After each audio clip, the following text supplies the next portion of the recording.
പിതാവിൻ്റെയും പുത്രൻ്റെയും പരിശുദ്ധാത്മാവിൻ്റെയും നാമത്തിൽ ആമേൻ. പ്രിയ സ്നേഹിതരെ, എന്നോടൊരു ദിവസം ഒരു സ്ത്രീ പരിഭവം പറഞ്ഞു. അച്ഛാ, സഹിച്ച് മടുത്തു. ഞാനിനി എന്താ ചെയ്യേണ്ടത്? ഞാൻ പറഞ്ഞു, ഇനിയും സഹിക്കണം. ഇനിയും സഹിക്കണം. സഹിച്ച് മടുത്തു എന്നല്ല പറഞ്ഞത്. ഇപ്പോഴാ സഹനം തന്നെയുള്ളത്. അതുകൊണ്ട് ആ സഹനത്തെ രക്ഷാകര മൂല്യമാക്കി മാറ്റാൻ നമുക്ക് സാധിക്കണം. പാരിൽ പല പല വഴികൾ തേടി ഓടാതെ നീയൻ പക്കൽ പോരൂ. വിഷാദം കളയുക, വെറുതെ വേദനിക്കുന്നതെന്തേ? ഏവം കുഴുവചനം ഉരച്ചെപ്പോഴും തക്രാരിക്കുള്ളിൽ മേവും കൃപയുടെ മിശിഹാരാജനാണ് എൻ്റെ ദൈവം. ഇന്നത്തെ സുവിശേഷ ഭാഗത്ത് വരുമ്പോൾ ഇവ ഉൾക്കൊള്ളാൻ നിങ്ങൾക്കിപ്പോൾ സാധിക്കില്ല. എനിക്ക് പല കാര്യങ്ങളും നിങ്ങളോട് ഇനി പറയണമെന്നുണ്ട്. പക്ഷെ അത് മനസ്സിലാക്കാൻ ആത്മാവ് വരും. ആത്മാവ് സഹായകൻ, പരിശുദ്ധാത്മാവ് മറ്റൊരു പേര്. പരിശുദ്ധാത്മാവ് മറ്റൊരു പേര്. സഹായകൻ, ആശ്വാസദായകൻ, നമ്മെ സൗഖ്യത്തിലേക്ക് നയിക്കുമെന്നുള്ളതിന് തെളിവായി സുവിശേഷങ്ങളിൽ നമ്മളിങ്ങനെ കണ്ടുമുട്ടുന്നുണ്ട്. അധ്വാനിക്കുന്നവരെ, ഭാരം വഹിക്കുന്നവരെ, നിങ്ങൾ എൻ്റെ പക്കൽ വരൂ, ഞാൻ നിങ്ങളെ ആശ്വസിപ്പിക്കാം. ആ വാഗ്ദാനത്തിൻ്റെ പൂർത്തീകരണമാണ് സെഹിയോൻ മാളികയിൽ ഒരുമിച്ചുകൂടി പ്രാർത്ഥിക്കാനായി ശിഷ്യന്മാർക്ക് ശക്തിയും പ്രചോദനവും നൽകിയത്. ഈ സഹനത്തിൻ്റെ അവസാനം ഒരു മഹത്വമുണ്ടാവും. പരിശുദ്ധ കന്യാമറിയം സഹിച്ചത് എങ്ങനെയാണെന്ന് നമുക്കറിയാം. അതൊരു കവിതയിൽ ONV വ്യക്തമായിട്ട് വിവരിക്കുന്നുണ്ട്. ഒടുവിൽ കുരിശിൽ നിന്ന് ഇറക്കി ജഡം, താഴെയൊരു ദുഃഖത്തിൻ സൂര്യശിലമായി തീർന്ന ഒരമ്മ തൻ മടിത്തട്ടിൽ താങ്ങിക്കിടത്തി വാത്സല്യാർദ്രം തൻ മകനുടെ ആറിത്തണുത്ത തിരുഗാത്രം. കരയുവാൻ കണ്ണുനീരില്ലാതെ, ഉരിയാടാൻ വാക്കുകളില്ലാതെ, കത്താതെ വിങ്ങാതെ മറ്റൊരു ചിലപ്പോൾ മറിയം നിന്നു. കുരിശിന് താഴെയുള്ള സഹനത്തിനേക്കാൾ വലിയ സഹനം ലോകത്തിന് ഇനി നൽകാൻ സാധിക്കില്ല. ഒരു 33കാരൻ 30 വർഷം തച്ചൻ പണി ചെയ്ത് ജീവിച്ചത് ഈ സുവിശേഷ പ്രഘോഷണ വേലയ്ക്ക് അടിത്തറയിടാനാണ്. അത് 30 വർഷത്തെ രഹസ്യ ജീവിതം. അത് കഴിഞ്ഞ് 30 വർഷത്തെ രഹസ്യ ജീവിതം കഴിഞ്ഞ് 3 വർഷം പരസ്യ ജീവിതത്തിലൂടെ നാടെങ്ങും നാഥൻ ചുറ്റി നടന്ന് നന്മകൾ ചെയ്തു എന്ന് നമ്മൾ വായിക്കുന്നുണ്ട്. ആ നാഥൻ ഈ ദൗത്യം നിറവേറ്റാനായിട്ട് ഏൽപ്പിച്ചിട്ടുള്ളത് സഹായകനായ പരിശുദ്ധാത്മാവ്. എൻ്റെ പിതാവ് നിങ്ങൾക്ക് വാഗ്ദാനം ചെയ്തിരിക്കുന്ന സഹായകൻ വരാതെ നിങ്ങളാരും ജെറൂസലം വിട്ടു പോകരുത്. ജെറൂസലത്ത് പ്രാർത്ഥനാ നിരതരായിരുന്ന ശിഷ്യന്മാരുടെ മേലും അഗ്നി നാളങ്ങൾ പോലുള്ള നാവുകൾ പ്രത്യക്ഷപ്പെട്ടു. ആ സന്ദേശം പ്രചരിപ്പിക്കാനാണ് ഇനിയുള്ള കാലം അവർ പരിശ്രമിക്കേണ്ടത്. അവർ പ്രഘോഷിക്കാൻ തുടങ്ങി. പെന്തക്കോസ്ത് തിരുനാളിൽ അവരുടെ പ്രഭാഷണം കേട്ട് പലരും പറഞ്ഞു, ഇവർ മത്ത് പിടിച്ച് പ്രസംഗിക്കുന്നതാണിത്.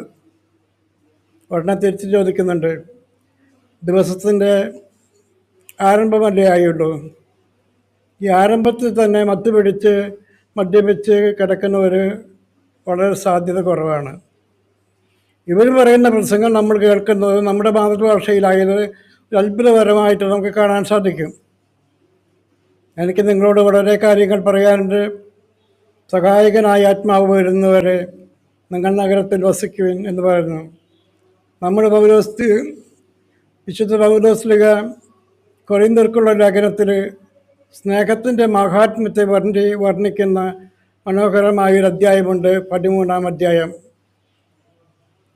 അതിൽ സ്നേഹത്തിൻ്റെ ഗുണഗണങ്ങൾ എണ്ണി എണ്ണി പറഞ്ഞിട്ട് അവസാനം ദൈവം സ്നേഹമാകുന്നു എന്ന ആ പ്രസ്താവനയിലെത്തി നിൽക്കുകയാണ്.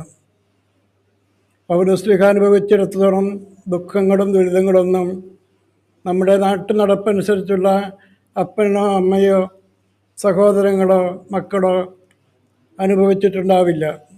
കാരണം പല പ്രാവശ്യം കൊള്ളക്കാരുടെ കയ്യിൽപ്പെട്ടു, പല പ്രാവശ്യം അടികളേറ്റു, കുറേ പ്രാവശ്യം കപ്പലപകടത്തിൽപ്പെട്ട് അതിൻ്റെ പിറകുമേൽ പിടിച്ച് ഒരു രാത്രി മുഴുവൻ നിങ്ങൾക്ക് വേണ്ടി യേശു കാത്തു കിടന്നു. നമ്മുടെ വ്യക്തിപരമായ ജീവിതത്തിലും സഹായകനാണ് പരിശുദ്ധാത്മാവ്. സത്യാത്മാവ് മറ്റൊരു വാക്ക്. സഹായകൻ, സത്യാത്മാവ്, പരിശുദ്ധാത്മാവ്, ഇതെല്ലാം മൂന്നാമതൊരു വ്യക്തിയെപ്പറ്റി പറയുന്നത്. സമ്പൂർണ്ണ ബൈബിളിൻ്റെ ആദ്യ ഗ്രന്ഥമായ ഉൽപ്പത്തി പുസ്തകത്തിൻ്റെ 1-ാം അധ്യായത്തിൻ്റെ 2-ാം വാക്യം ഇങ്ങനെയാണ്. 1-ാം അധ്യായത്തിൽ ആദ്യം ആരംഭഭാഗം തുടങ്ങുന്നതാണ് നല്ലത്. ആദിയിൽ ദൈവം ആകാശവും ഭൂമിയും സൃഷ്ടിച്ചു. ഭൂമി രൂപരഹിതമായിരുന്നു. വെള്ളത്തിനു മുകളിൽ ആത്മാവ് ചലിച്ചു കൊണ്ടിരുന്നു. വെള്ളത്തിന് മുമ്പിൽ ചലിച്ചു കൊണ്ടിരുന്ന പരിശുദ്ധാത്മാവിൻ്റെ വിശേഷണവും വ്യാഖ്യാനവുമൊക്കെ ഉൽപ്പത്തിയുടെ ആരംഭത്തിൽ തന്നെ എഴുതി വെച്ചത് പരിശുദ്ധാത്മാവിൻ്റെ പ്രാധാന്യം വ്യക്തമാക്കാൻ വേണ്ടിയാണ്. ആത്മാവിൻ്റെ വരദാനങ്ങൾ പ്രത്യേകമായി വിശദീകരിക്കാൻ നാം ഒരു പ്രത്യേക കൂതാശ തന്നെ മാറ്റിവെച്ചിരിക്കുകയാണ്. സ്ഥൈര്യ ലേപനം. പരിശുദ്ധാത്മാവിനെ നമുക്ക് തന്ന് നമ്മെ ക്രിസ്തുവിൻ്റെ ധീര പടയാളിയാക്കുവാൻ ഇറങ്ങി വന്നവനാണ് ഈ പരിശുദ്ധാത്മാവ്. ഈ ആത്മാവിൻ്റെ ആവാസം ഉണ്ടാകുമെന്ന് വ്യക്തമായി പറഞ്ഞത് കൊണ്ടാണ് പരിശുദ്ധ കന്യാമറിയം ശ്രീകന്മാരും സഖിയവൻ മാളികയിൽ പ്രാർത്ഥനാ നിരതരായിരുന്നത്. ആ ആത്മാവിൻ്റെ ആവാസം ഉണ്ടായി. അവർ രാജ്യത്തിൻ്റെ വിവിധ ഭാഗങ്ങളിലേക്ക് പോയി. പിന്നെ അവരാരും ഒരുപക്ഷെ ഒരുമിച്ച് കണ്ടു കാണില്ല. അങ്ങനെ കണ്ണെത്താ ദൂരത്ത് അവർ സുവിശേഷ വേല ചെയ്തു. അനേകം പേരെ മാനസാന്തരപ്പെടുത്തി, മാമോദിസ നൽകി. എൻ്റെ കൂടെ പഠിച്ച ഒരു വൈദിക വിദ്യാർത്ഥി പിന്നീട് പുരോഹിതനായ ശേഷം, ഞാൻ പട്ടം കിട്ടി പുരോഹിതനായിട്ട് ഇപ്പോൾ 38 വർഷമായി. ഈ 38 വർഷം മാണ്ഡ്യ എന്ന സ്ഥലത്ത്, ഉത്തരേന്ത്യയിലെ ഒരു സ്ഥലമാണ് മാണ്ഡ്യ. മാണ്ഡ്യ എന്ന സ്ഥലത്ത് സുവിശേഷ പ്രഘോഷണം ഏറ്റെടുത്തിരിക്കുന്നത് MST ഫാദേഴ്സാണ്, മിഷണറീസ് ഓഫ് സെയിൻറ്റ് തോമസ്. ആ ചൈതന്യം നുകരാനായി ഒരുങ്ങാൻ അവരോട് പറഞ്ഞിരുന്നു. അവർക്കതിൽ വിശ്വാസമുണ്ടായിരുന്നു. അതുകൊണ്ട് പരിശുദ്ധാത്മാവ് പരിശുദ്ധ കന്യാമറിയത്തിൻ്റെ മേലും ശിഷ്യന്മാരുടെ മേലും ഈ നാളങ്ങളുടെ രൂപത്തിൽ പ്രത്യക്ഷപ്പെട്ടത് ഈ ചൈതന്യം പകരാനാണ്. ചെന്നുപെട്ട സ്ഥലങ്ങളിലെ പുതിയ സാഹചര്യങ്ങളോട് പൊരുത്തപ്പെടാൻ ഏറെ ബുദ്ധിമുട്ടേണ്ടി വന്നു. പ്രത്യേകിച്ചും തോമസ് ലിഹയുടെ വന്ന് കപ്പലിറങ്ങുമ്പോൾ സ്വീകരിക്കാൻ ആരുണ്ടാവില്ലെന്ന് നമുക്കറിയാലോ. അത് കഴിഞ്ഞ് അനേക വർഷങ്ങൾ സുവിശേഷ പ്രഘോഷണം മാത്രമായിരുന്നു തോമസ് ലിഹയുടെ ദൗത്യം. മാമോദിസ മുക്കുന്നത് പോലും പ്രധാനപ്പെട്ട ദൗത്യമായിരുന്നില്ല. പ്രഘോഷിക്കണം. ഞാൻ ആ പ്രഘോഷകനാണ്. സ്നേഹത്തിൻ്റെ, പരിശുദ്ധാത്മാവിൻ്റെ സന്ദേശവാഹകനായ ഒരു വിശ്വാസിയാണ് ഞാൻ എന്ന് അഭിമാനത്തോടെ പറയാൻ നമുക്ക് സാധിക്കുമ്പോൾ നമ്മുടെ ഈ ജീവചൈതന്യം ഉൽപ്പത്തിയുടെ പുസ്തകത്തിൽ ആഴമില്ലാത്ത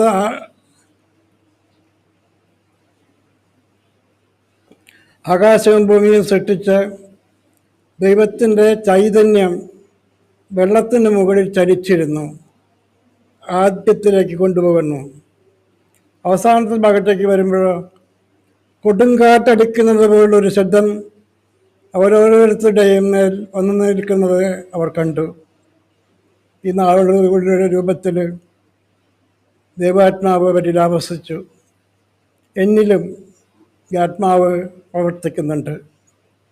അച്ചോ, സഹിച്ച് ഞാൻ മടുത്തു. ഇനി ഞാൻ എന്ത് ചെയ്യണം?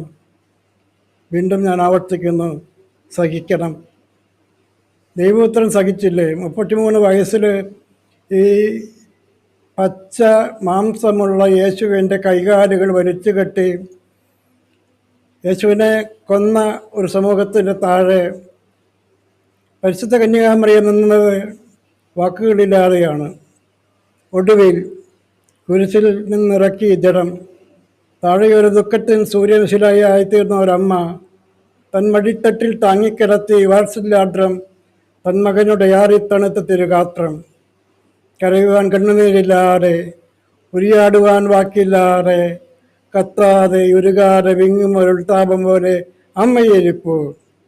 ആ അമ്മയുടെ മക്കളാണെന്ന് അഭിമാനിക്കാൻ സാധിക്കണമെങ്കിൽ ഈ സഹകരണങ്ങളിലൊക്കെ യേശുവിനോട് ചേർന്ന് നിൽക്കാൻ നമുക്ക് സാധിക്കണം. വ്യക്തിപരമായ ഒട്ടേറെ അനുഭവങ്ങൾ പലർക്കും പറയാനുണ്ട്. ഒരു ദുഃഖ വെള്ളിയാഴ്ച ഒരു അച്ഛൻ പറഞ്ഞ പ്രസംഗം അനേകം പേര് കണ്ണീരോടെയാണ് കേട്ടത്. രണ്ടാമത്തെ പ്രസവത്തിന് ഒരു സ്ത്രീയെ ആശുപത്രിയിൽ കൊണ്ടുപോയി. അല്പം ബുദ്ധിമുട്ടുള്ള പ്രസവമായതുകൊണ്ട് അവർ സിസേറിയൻ ഓപ്പറേഷൻ വേണമെന്ന് പറഞ്ഞു. സിസേറിയൻ ഓപ്പറേഷൻ കഴിഞ്ഞു. അതിനിടയ്ക്ക് വെള്ളക്കെട്ടുകൾ നിറഞ്ഞ പ്രദേശത്തെ ഒരു വെള്ളക്കുഴിയിൽ ആദ്യത്തെ കുഞ്ഞ് വീണ് മരിച്ചു. ഇത് അമ്മയെ അറിയിക്കണോ വേണ്ടയോ എന്ന് അവർ സംശയിച്ചു നിന്നു. കാരണം അറിയിച്ചാലത്തെ അവസ്ഥ അറിയില്ല. സമനില വീണ്ടെടുക്കുന്ന ആ സമയം കൊണ്ട് അച്ഛനെ നേരിട്ടത് പറയാൻ ബുദ്ധിമുട്ട്. അവർ പറഞ്ഞു, ഈ കുഞ്ഞ് മരിച്ചത് അമ്മയെ അറിയിക്കേണ്ട, അമ്മയ്ക്കത് താങ്ങാൻ കഴിയില്ല.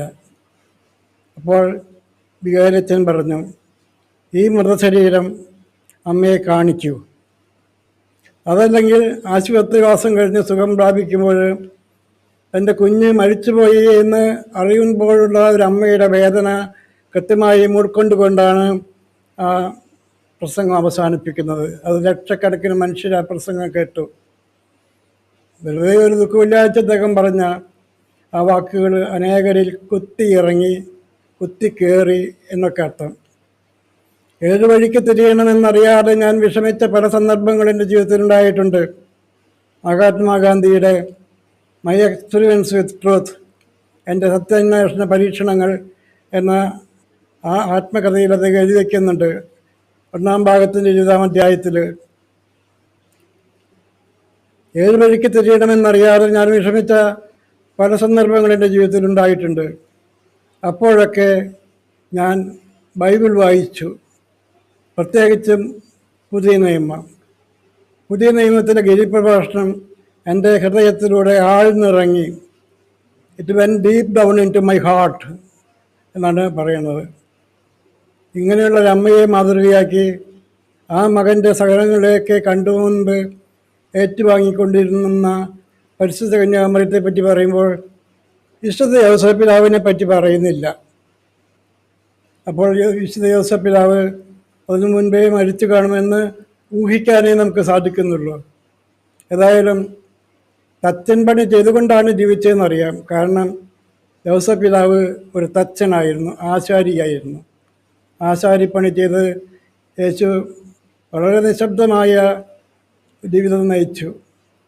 പിന്നീടാണ് പിതാവിൻ്റെ സമയം മനസ്സിലാക്കിയിട്ട് സഹനത്തിനും മരണത്തിനും അതിനുശേഷമുള്ള മഹത്വപൂർണമായ ഉത്ഥാനത്തിനും യേശു ഒരുങ്ങിയതും യേശുവിനെ ഒരുക്കിയതും.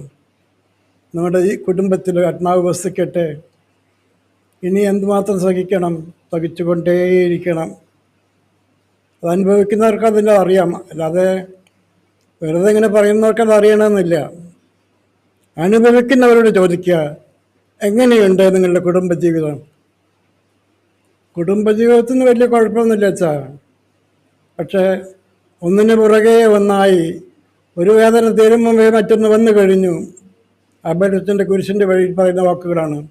ഒരു വേദന തീരുമ്പേ മറ്റൊന്ന് വന്നു കഴിഞ്ഞു. നമ്മുടെ ജീവിതത്തിലും ഈ സഹനങ്ങളെ ചേർത്ത് പിടിച്ചുകൊണ്ട് നമുക്ക് പുതിയ വ്യക്തികളായി ജീവിക്കാൻ, നിങ്ങളുടെ പഴയ ജീവിത രീതിയിൽ നിന്ന് രൂപം കൊണ്ട ദുരാശകളാൽ കലുഷിതനായ പഴയ മനുഷ്യനെ ഒഴിഞ്ഞു നീക്കി സൃഷ്ടാവിൻ്റെ സാദൃശ്യത്തിൽ നവീകരിക്കപ്പെട്ട പുതിയ മനുഷ്യനെ നയിക്കുവിൻ. ഇത് ആഗസ്തീനോസിനെ മാനസാന്തരപ്പെടുത്തിയ വാക്കുകളാണ്. രാത്രി കഴിയാറായി, പകൽ സമീപിച്ചിരിക്കുന്നു. ആകയാൽ നമുക്ക് പുതിയ മനുഷ്യനായിത്തീരാം, പുതിയ മനുഷ്യരായിത്തീരാം. അതിനുള്ള അനുഗ്രഹം പരിശുദ്ധാത്മാവ് പ്രദാനം ചെയ്യട്ടെ എന്ന പ്രാർത്ഥനയോടെ പിതാവിൻ്റെയും പുത്രൻ്റെയും പരിശുദ്ധാത്മാവിൻ്റെയും നാമത്തിൽ ആമേൻ.